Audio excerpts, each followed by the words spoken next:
You're about to see a powerful explosion. A massive drone attack, say the Russians, accusing Ukraine of, they claim, damaging their fleet of warships in the Crimean port of Sevastopol. While these are murky waters, what is clearer, Crimea is extremely symbolic and a strategic site for President Vladimir Putin. It was illegally annexed by Russia from Ukraine back in 2014. This has undoubtedly hit a nerve in Moscow. Today at 4:20 a.m, the Kyiv regime carried out a terrorist attack on Black Sea fleet ships and civilian vessels on the outer and inner harbours of the Sevastopol base station. The attack involved 9 unmanned aerial vehicles and 7 autonomous marine drones. Because of the measures taken by the Black Sea Fleet's ships, all the aerial targets were destroyed. As Russia claimed they began this counterattack from the skies above the port.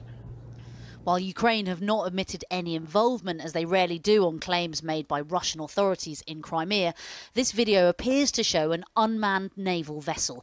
Its magnitude has, however, been felt from all sides as the diplomatic war of words intensified.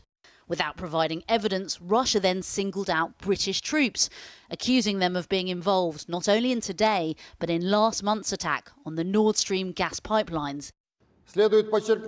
According to available information, representatives of this unit of the British Navy took part in the planning, provision and implementation of a terrorist attack in the Baltic Sea on September 26 this year, blowing up the Nord Stream 1 and Nord Stream 2 gas pipelines.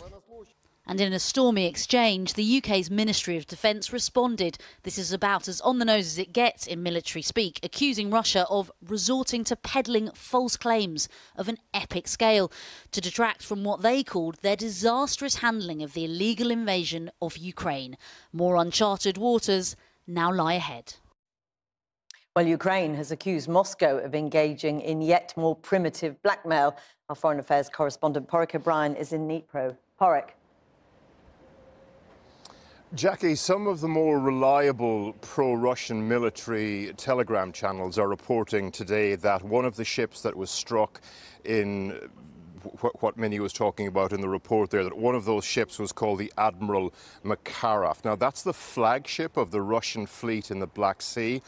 Those telegram channels are also saying that its radar system was damaged. That's significant on 2 fronts. First of all, it's the flagship, and the last flagship, the Moskovo, sank famously in April. But in terms of the radar systems, the Russians launched cruise missiles from the Admiral Makarov, cruise missiles that we've seen wreak devastation on the civilian infrastructure of Ukraine recently. So that is why this is potentially significant militarily. Beyond the battlefield, if you like, though, it has other significance. You spoke about the grain deal earlier. Remember, this was a deal brokered between Turkey and brokered by Turkey and the UN, I should say, back in July. It allowed grain to be exported back out of Ukrainian ports like Odessa. Remember, the World Food Programme buys something like half of its grain from Ukraine. So Russia has officially said it's withdrawing from that deal. There were problems with the deal already, but this is an official announcement that they are withdrawing.